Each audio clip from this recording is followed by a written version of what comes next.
Pen নাম হৈমন্তী মশাই। নমস্কার নমস্কার। একেরে জোড়া হিলসা কি না ফিরতেছেন দেহি। কদিন থেকে গিন্নি ইলিশ খাবো করে মাথা খারাপ করে দিচ্ছে। অগত্যা নিলাম দুটো কিনে। তা কত দাম নিল হিলসা গুলান? 300 টাকা কিলো।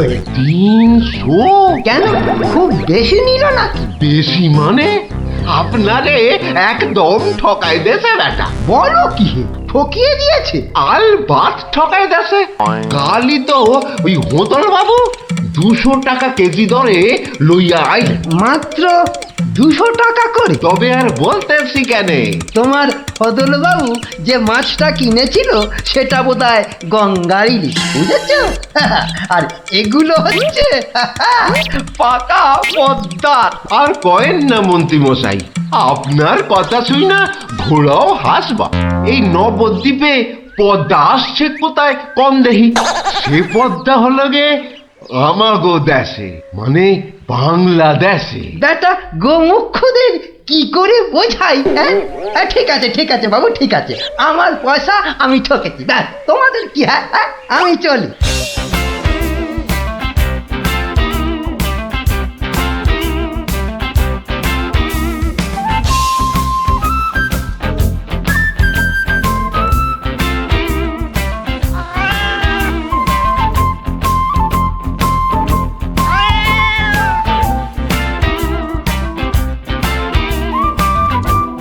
আরে আরে মন্ত্রী মশাই যে ইলিশ কিনলেন বুঝি? না কিনলে বিনি পয়সায় দেবেটাকে শুনি। সে কথা আমি বলছি নে, মানে জানতে চাচ্ছি কত করে নিল। দাম শুনে তোমার কাজ কি বাপু? তুমি তো আর দামটা দিয়ে দেবে না। তবু শুনি না একবার। আগের বেটা দাম নিয়ে বড্ড ভ্যান তাড়া করছিল, একে বরং একটু চমকে দিই। মাত্র 150 টাকা কিলো। 150? সত্যি 150 করে? তবে আর বলছি কি হে, সস্তায় হয়েছে, কি বলো? খুবই সস্তায় পেয়ে গেছেন। অনেক দিন ওই মাছটার স্বাদ পাইনি।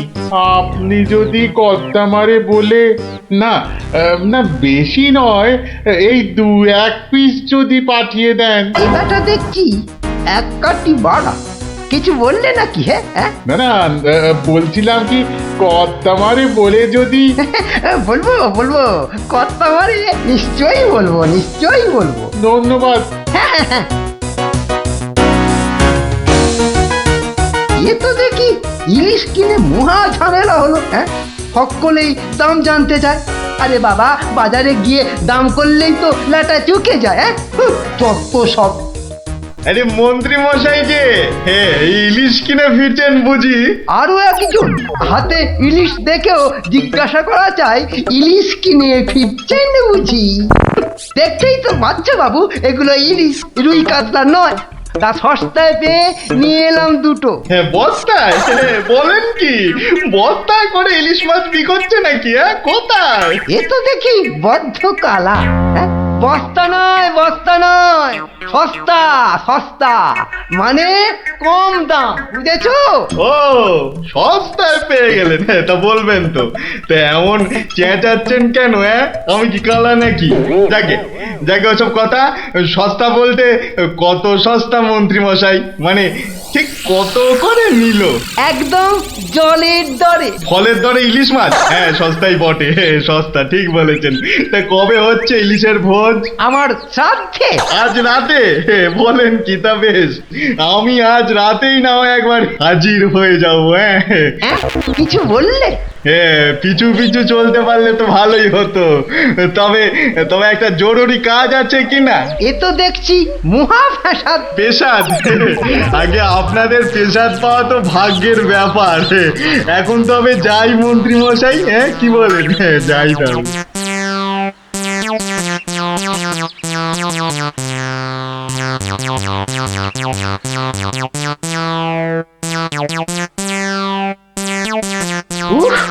মাছা গেল, আর কাউকে দাম টাম বলতে হবে না। গিন্নি, ও গিন্নি, আরে গেলে কোথায়? ও গিন্নি, যাচ্ছ কেন? উমা, কি সুন্দর ইলিশ মাছটা এনেছো গো, কত দাম নিল গো? চা বাবা, এখানেও সেই দামের গপ্প। নিকুচি করেছে দামে। এই রইল তোমার ইলিশ, যা পড়ো রাঁধো। আমি চললুম রাজ দরবার।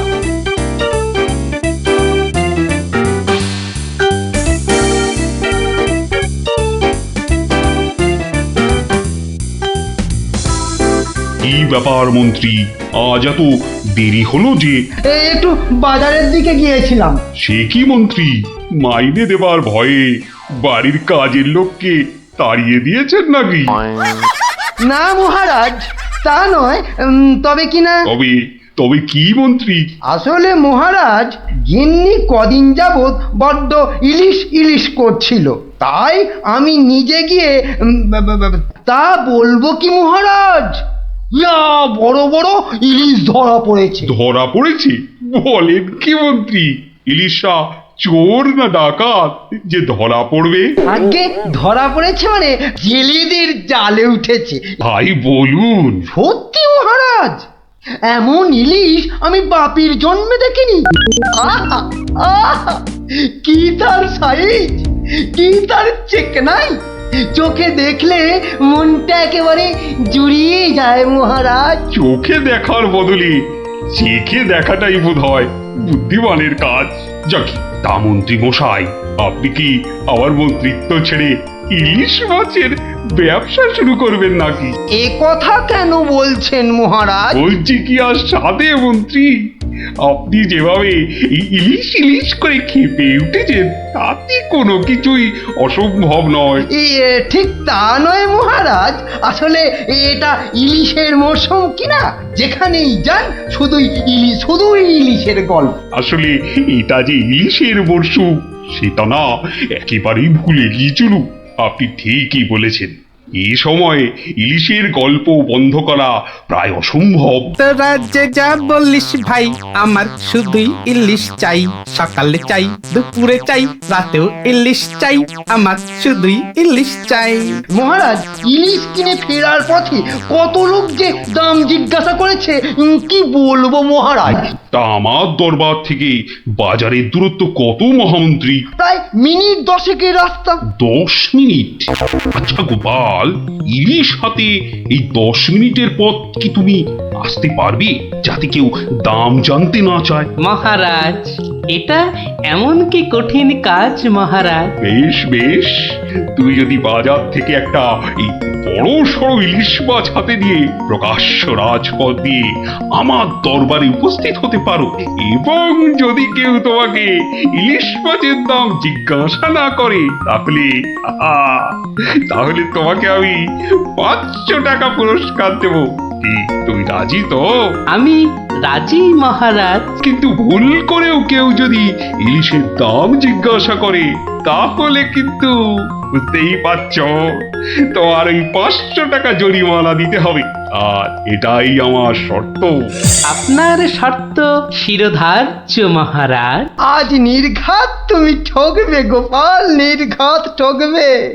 পুরস্কার পাওয়া তো দূরের কথা, তুমি বরং জরিমানার 500 টাকা ট্যাঁকে গুজে মাছ কিনতে যাও। সে দেখা যাবে মন্ত্রী মশাই। তাহলে আমাকে মাছের দামটা দিন মহারাজ। ধন্যবাদ। এবার আমাকে তবে আসতে আজ্ঞা দিন মহারাজ। ঠিক আছে গোপাল, তাহলে শুভস্য শীঘ্রম। তুমি এখনই রওনা হয়ে যাও। আজ্ঞে মহারাজ, এই গেলুম আর এই এলুম। তোরা যে যা বলিস ভাই, আমার শুধুই ইলিশ চাই। সকালে চাই, দুপুরে চাই, রাতেও ইলিশ চাই। আমার শুধুই ইলিশ চাই। মন্ত্রী, বলতে আজ্ঞা হোক মহারাজ। আপনি আপনার বিশ্বস্ত কোনো লোককে পাঠান, যে গোপালকে অনুসরণ করবে আর রাজপথে যা যা ঘটেছে তার বর্ণনা দেবে। কিন্তু সাবধান, গোপাল যেন ঘুণাক্ষরেও কিছু টের না পায়। আপনি নিশ্চিন্তে থাকুন মহারাজ, আমি আমার সবচেয়ে বিশ্বস্ত অনুচরকে পাঠাচ্ছি। ফিরে এসে ও সবিস্তারে আপনাকে সব জানাবে। বেটা ভাঁড়ের সব জারি জুরি আজই খতম হবে। ঠিক আছে, আমি তাহলে এখন একটু বিশ্রামে যাচ্ছি, আপনারাও আসুন।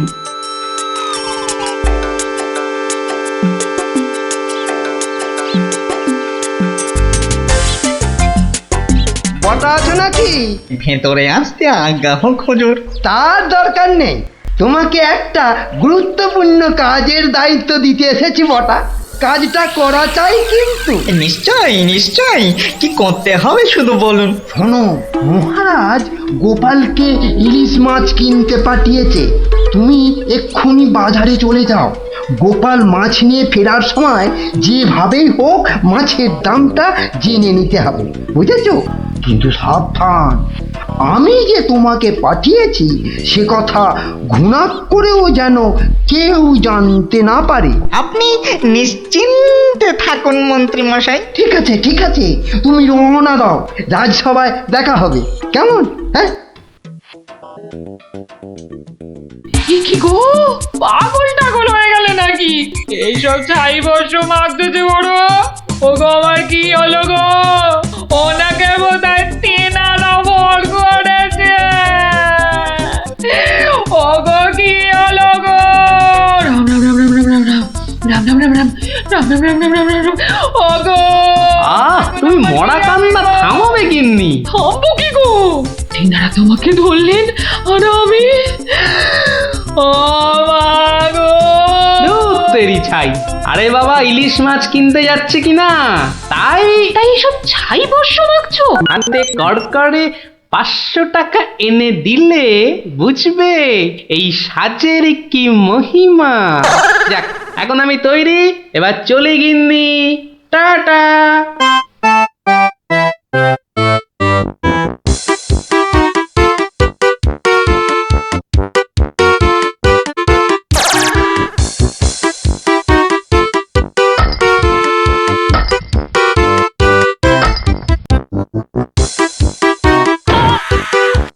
দেখ দেখ, লোকটা দিগম্বর, পাগলটাকে তো আগে কখনো দেখিনি। কিন্তু আমার যেন কেমন চেনা চেনা লাগছে। তা তো লাগবেই, রাঁচি থেকে ফিরলি কি না? আহা আহা আহা, ইলিশ মাছ দেখছি, তা কত। ধরেছি ধরেছি জাহাপনা, আসল অপরাধীকে পাকড়াও করেছি। এই চুপ করে দাঁড়িয়ে থাক, আমি নিজে তোর শাস্তি দেব। কি ব্যাটা সত্যি সত্যি পাগল হয়ে গেল নাকি? বলা যায় না, ইটটা যদি সত্যি সত্যি ছুঁড়ে দেয়, এই কাজ নেই আর দাম জানায়। চাচা, আপন প্রাণ বাঁচা। ওরে বাবা,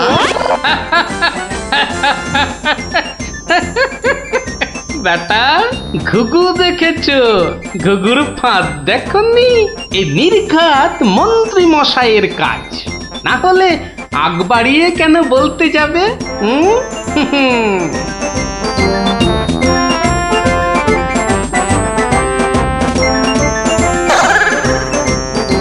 গোপাল, সে কি তোমার এই অবস্থা কেন? আগে এটার জন্য হুজুর, তার মানে? আপনার কথা মতো ইলিশ এনেছি মহারাজ, কিন্তু বিশ্বাস করুন মাছের দাম নিয়ে কেউ কোনো প্রশ্নই করেনি মহারাজ। বটি, মন্ত্রী, আপনার অনুচরদের ডাকুন। আমি হাজির মহারাজ। তুমি দেখেছো গোপালকে ইলিশের দাম নিয়ে কেউ কিচ্ছু বলেনি? হ্যাঁ মহারাজ, দেখেছি, কিন্তু কিন্তু কি? মানে গোপাল ভাঁড় পাগল হয়ে গেছে। সে কি? আজ্ঞে মহারাজ, পাগল না সাজলে মন্ত্রী মশাই আজ যে জিতে যেতেন। তার মানে? মানে আর কিছুই নয় মহারাজ, মন্ত্রী মশাইয়ের অনুচরই আমাকে দাম জিজ্ঞেস করতে যাচ্ছিল, তাই বাধ্য হয়ে। ব্যাপারটা একটু খুলে বলবে গোপাল? তবে শুনুন মহারাজ, লোকটা দিগম্বর, ইলিশ মাছ দেখছি, তা কত। আসল অপরাধীকে পাকড়াও করেছি। ব্যাটা সত্যি সত্যি পাগল হয়ে গেল নাকি? ওরে বাবা,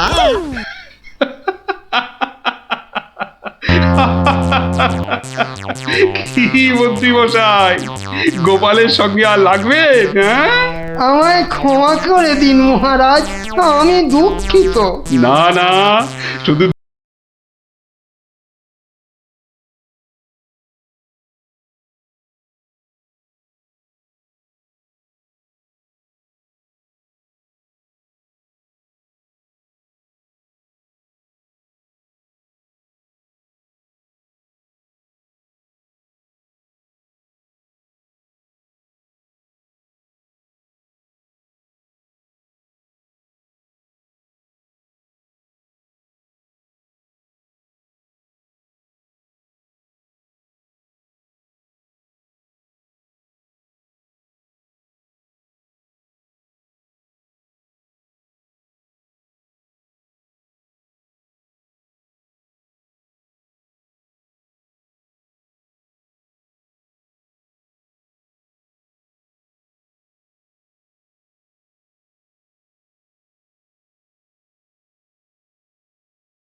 দিদি, এই দিদি, গোপাল দাদু, চল তাড়াতাড়ি।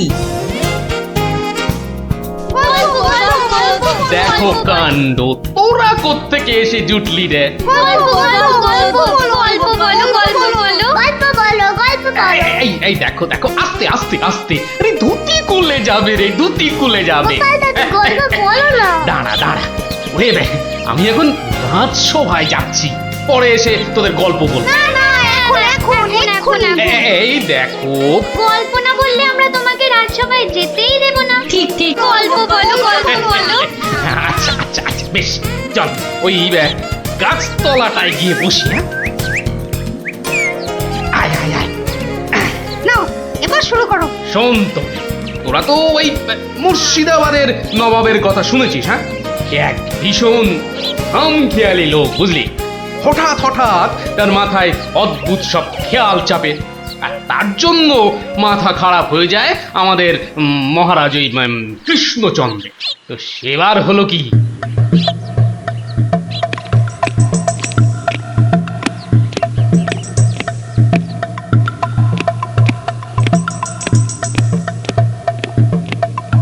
অনেক দিন হয়ে গেল এক জায়গায় একটানা বসে আছি।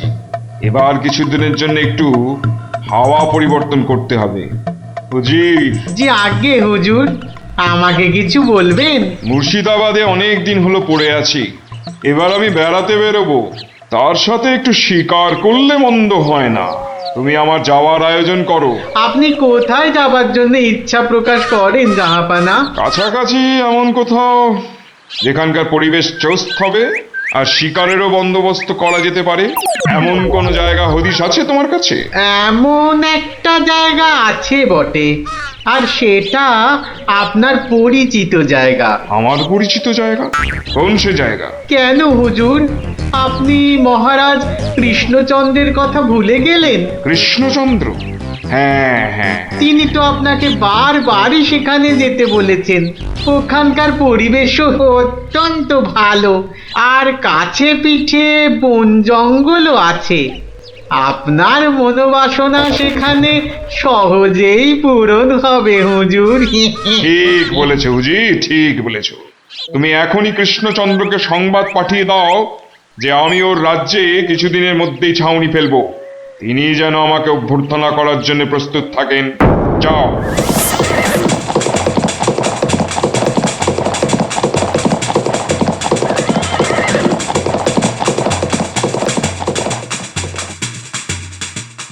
বন্ধুগণ, আজকে আমার কাছে একটা বড়ই গুরুত্বপূর্ণ খবর আছে।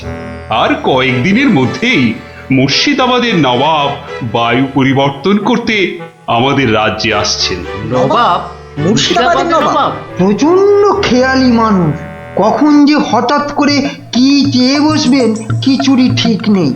আমাদের খুব সাবধানে ওনার যত্ন করতে হবে কিন্তু।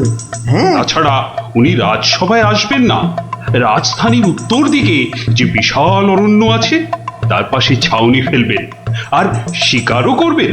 নবাবের আরাম বিরামের যাতে কোনো ত্রুটি না হয় সেজন্য আমরা সবাই সজাগ থাকব। আমি নিজে সব ব্যবস্থার তদারকি করব। আমোদ প্রমোদ, ভালো ভালো খাবার, সব কিছুর ব্যবস্থা রাখতে হবে। মহারাজ, খাবারের কথাই যখন উঠল তখন একটা কথা জিজ্ঞাসা না করে পারছি না। ওহ, আবার কি কথা? বলে ফেলো, বলে ফেলো। মহারাজ, নবাব সাধারণত গোমাংসই খুবই পছন্দ করেন, কিন্তু এটা তো হিন্দু রাজ্য, এখানে গোমাংস তো পাওয়াও যাবে না। কিন্তু নবাব যদি জেদ ধরেন। খুবই গুরুত্বপূর্ণ প্রশ্ন করেছো মন্ত্রী। সেক্ষেত্রে আমাদের নবাবকে উত্তম রূপে খাসি আর মোরগের মাংস খাইয়ে মন ভরাতে হবে। এছাড়া আর উপায় কি? হ্যাঁ, আর তাতেও উপায় না হলে হাতের কাছেই তো আছে আমাদের কৃষ্ণনগরের বিখ্যাত সরপুরিয়া রাজভোগ। এর স্বাদে আর গন্ধে নবাব গোমাংসের কথা ভুলেই যাবে। ঠিক বলেছ গোপাল, নবাবের এমন খাতিরদারি করতে হবে যাতে সাপও মরে আর লাঠিও না ভাঙে। তাহলে আপনারা এবার তৈরি হয়ে নিন, আজ থেকেই কাজে লেগে পড়ুন, আর একদম সময় নষ্ট নয়।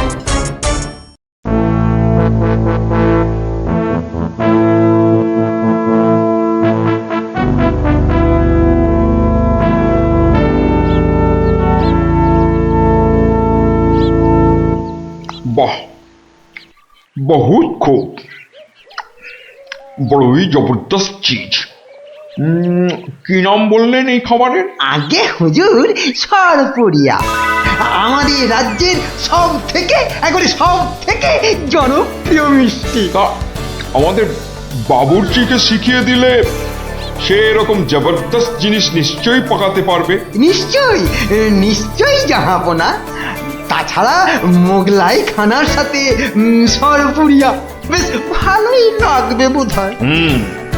ভালোই লাগবে, আর তার সাথে একটু মোগলাই গরম মশলা মেশালে স্বাদ আরো বেড়ে যাবে। মিষ্টিতে গরম মশলা বাবার জন্মেও শুনিনি। কিছু কি আপনি বলতে চাইছেন? না না না না না না, মানে আপনার ভাবনা খুবই ভালো হুজুর। আমাদের ময়রা আপনার বাবুর্চিকে সব শিখিয়ে দেবে। কি হলো, বাইরে এত গোলমাল কিসের? একবার দেখো তো। গেলুম বাবারে, মেরে ফেললে, দিয়ে দিলে রে। এ কি অবস্থা হয়েছে তোমার? কে এমন করলো? হুজুর ষাঁড়, ছাউনিতে ষাঁড় পড়েছে হুজুর, ষাঁড়। ষাঁড় এলো কোত্থেকে? কিচ্ছু বুঝতে পারছি না হুজুর, কোত্থেকে যেন এসে পড়েছে, পুরো শিবির একেবারে লন্ডভন্ড করে দিচ্ছে হুজুর। ওই যে শুনুন আবার ডাকছে। ব্যাপারটা একবার নিজের চোখে দেখতে হচ্ছে। এই তোমরা সব চলো তো, একবার দেখি কোথায় সেই বেয়াদব। আজকে আমি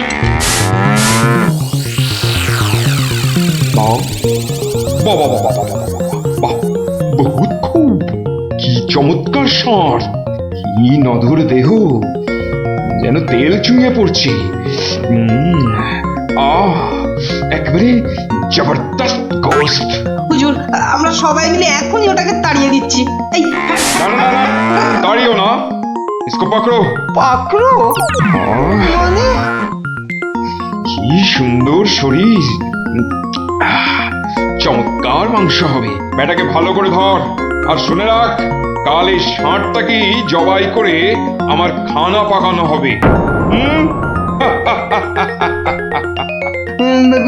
এই মাটি করেছে, এই যে মহারাজ কৃষ্ণচন্দ্রের পিতৃশ্রাদ্ধের বিসর্গসার এবার নবাবের কবলে পড়েছে। ওর আর রক্ষে নেই। যাই তাড়াতাড়ি, রাজসভায় যেতে হবে। খবরটা শুনলে মহারাজ নির্ঘাত মূর্ছা যাবেন। জাহাপনা, এবার আমাকে বিদায় দিন, রাজসভায় যেতে হবে, অনেক কাজ পড়ে আছে। হ্যাঁ, এবার আপনি আসুন। আর আগামীকাল আমি এখানে একটা বিরাট ভোজ সভার আয়োজন করছি। কাল তাই আপনাদের মহারাজকে এখানে আসতে বলবেন। রাজাকে কাল আমি আদা দিয়ে ষাঁড়ের কোরমা খাওয়াবো, বুঝলেন? ঠিক আছে, সেলাম হুজুর, আদাব। আদাব, হ্যাঁ। আদা দিয়ে কোরমা হবে কাল।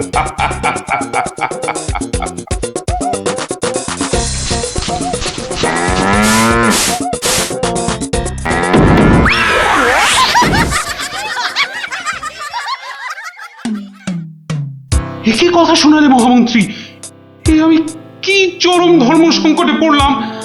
আমার পিতা শ্রাদ্ধে উৎসর্গ করে ষাঁড়টাকে ধর্মের নামে ছেড়ে দিয়েছিলাম। বৃষোৎসর্গের বৃষ মারা পড়লে যে আমার পিতৃপুরুষ নরকে যাবে। কিন্তু নবাবের হাত থেকে ওকে উদ্ধার করার উপায়ই বা কি? নবাব যাকে খেতে চাইছেন তাকে ছিনিয়ে আনার চেষ্টা মানে তো রাজদ্রোহ বই তো কিছু নয়। তাই তো, ওরে বাবা, সর্বনাশ হয়ে গেল। হিন্দুর নগরে গো হত্যা হলো। আমার পিতৃপুরুষের নরকবাস হবে, কোনো উপায় নেই ঠেকাবার। যত সব বদমাশ নবাব। আমাদের কি সর্বনাশ হলো, কি সর্বনাশ হলো। থামুন, বিপদের সময় একটা বুদ্ধি দেওয়ার নাম নেই। নাকি কান্না কাঁদতে লেগেছে। সবাই সবাই একদম চুপ করে থাকবেন। আমাকে আমাকে একা ভাবতে দিন তো, দেখি দেখি কোনো শেষ রক্ষা করতে পারি কিনা। আগে মাফ করবেন মহারাজ, আমার উপর ভার দিলে আমি ষাঁড়টাকে নবাবের কবল থেকে খালাস করে আনতে পারি। কার সাথে টক্কর দিতে হবে বুঝতে পারছো? এ হলো স্বয়ং মুর্শিদাবাদের নবাব। আমার উপর ভরসা রাখুন মহারাজ, আমার জেদ তো আপনি ভালো করেই জানেন। তুমি বোধহয় নবাবকে ঠিকভাবে চেনো না। নবাবের মতো বদরাগী লোক রসিকতায় ভোলেন না। আপনাদের নবাবও কিন্তু আমাকে সম্যকভাবে চেনেন না। আপনি বলুন না মহারাজ, আমার দৌড় ওনার জানা আছে কি? তুমি ঠিক কি করতে চাও? আমি তো কিছুই ভেবে কুল পাচ্ছি না। আপনি শুধু একটা ছোট্ট কাজ করুন। ছোট্ট কাজ? ছোট্ট কাজ কিরকম? শুনুন মহারাজ, আর আপনি নবাবের নামে একখানি পত্র পাঠান। আমার কথা বলুন বলুন বলুন বলুন, আপনি আমাকে পাঠাচ্ছেন। তোমাকে পাঠাচ্ছি? কেন কেন? স্রেফ নবাবের মনটা একটু ফুরফুরে করে দেবার জন্য আপনি আমাকে পাঠাচ্ছেন। গোপাল, আমার কিন্তু ভয় করছে। তুমি কাজ হাসিল করতে পারবে তো? ধরে নিন আপনার ষাঁড় আপনি ফেরত পেয়ে গেছেন। দেখুন এবার আপনার গোপালের খেল দেখুন। বেশ, তোমার কথা মতোই কাজ হবে।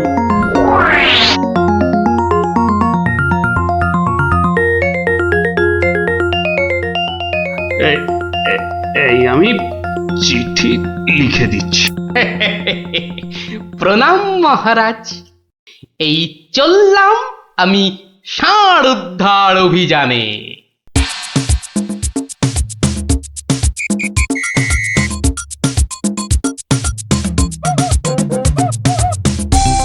সেলাম হুজুর, আপনার চরণে এই দাসের শত কোটি সেলাম। আরে এ কে উজির? জাহাপানা, এ হলো গোপাল ভাঁড়, মহারাজ কৃষ্ণচন্দ্রের সভার একজন রসিক লোক। নবাবের দিল খুশ রাখবার জন্যেই রাজাজি একে পাঠিয়েছেন। দিলখুশ? বেশ বেশ। গোপাল, তোমার নাম আমি শুনেছি বটে। ঠিক আছে, তুমি আমার দিল খুশ করে দাও। হ্যাঁ, মাফ করবেন জাহাপনা, আমি এসেছিলাম আপনার দিল খুশ করার জন্য, কিন্তু এখানে এসে আমার দিল নাখুশ হয়ে গেল হুজুর। কেন কেন কেন কেন? আমি একটা বিচ্ছিরি দৃশ্য দেখতে পেয়েছি এখানে। ইস, ছ্যা, ছ্যা, ছ্যা, ছ্যা, ছ্যা, ছ্যা, থু, থু, থু, থু, থু, থু। কি দৃশ্য তুমি দেখলে যে এত নফরত? হুজুর, ওই নোংরা সাপটা কেন আপনার পবিত্র শিবিরে বেঁধে রেখেছেন জাহাপনা? নোংরা বলছো কেন? বেশ তাগড়াই আছে, ভালো গোস্ত হবে। হ্যাঁ হুজুর, খেয়ে ফেলুন, খেয়ে ফেলুন, যত তাড়াতাড়ি পারেন সাপটাকে খেয়ে ফেলুন। তুমি হিন্দু হয়ে ষাঁড় খাওয়ার কথা বলছো? হুজুর, ওই সাপটা বড়ই নোংরা। ও যা উৎপাত করে, গোটা দেশের লোক ওর জ্বালায় একেবারে অস্থির হয়ে যায় হুজুর। কে উৎপাত করে? গুটিয়ে দেয়? না হুজুর, তাহলে তো ল্যাটা চুকেই যেত। কিন্তু ওই সার যা করে, এই ও ও আমি মুখে আনতে পারবো না হুজুর। রাম রাম ওয়াক ওয়াক, তু তু তু। আরে বলেই ফেলো না, কি কাজ করে? কি আর বলবো জাহাপনা, ওর জ্বালায় মাঠে কারোর বড় বাইরে করার উপায় নেই। কেন কেন কেন? কেন বলবো? বলেই ফেলি। হ্যাঁ, মানে ও মল ভিন্ন, মানে ওই ওই নোংরা ভিন্ন আর কি। আর কিছুই খায় না, মানে ওই গু খেকো সাপ। গু খেকো ষাঁড়? হুজুর, ষাঁড়টা ওই গুয়ের লোভেই মাঠে মাঠে ঘোরে। কোনো লোককে মাঠে বসতে দেখলেই হলো তাকে গুটিয়ে একেবারে তুলে দিয়ে তার ময়লাটা খেয়ে ফেলে। ছি ছি ছি, ছ্যা, ছ্যা, ছ্যা, ছ্যা, ছ্যা, ছ্যা। হ্যাঁ জাহাপনা, ওকে আপনি ওই যত তাড়াতাড়ি খেয়ে ফেলুন। হ্যাঁ, ওকে আপনি যত তাড়াতাড়ি খাবেন ততই আমাদের মঙ্গল। দেশের লোক নিশ্চিন্ত হয়ে মাঠে বসুক। তবা তবা তবা তবা, এই ষাঁড়ের মাংস আমি খেতে চেয়েছিলাম।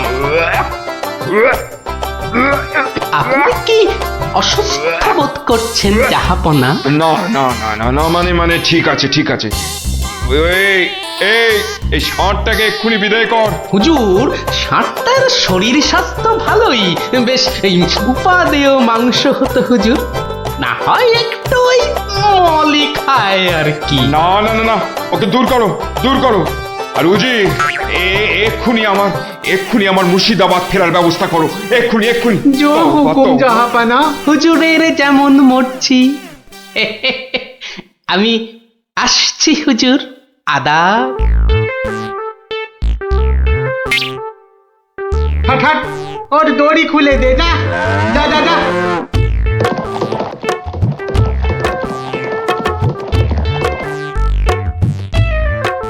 ধন্য ধন্য তুমি গোপাল, চমৎকার চমৎকার তুমি। ভাবা যায় না, তুই আজ আমাকে ধর্ম সংকট থেকে বাঁচালে। মন্ত্রী মন্ত্রী, গোপালকে 2000 টাকা পুরস্কার দাও এক্ষুনি। মহারাজের জয় হোক। ব্যাস, নবাব ষাটটাকে ছেড়ে দিয়ে মুর্শিদাবাদ পালালেন, আর আমাদেরও ঘাম দিয়ে জ্বর ছাড়লো। তোরা সব খুশি তো? হ্যাঁ, এবার তাহলে আমি রাজসভায় যাই। কাল কিন্তু আর একটা গল্প বলতে হবে। আচ্ছা বাবা, আচ্ছা, বলবো বলবো।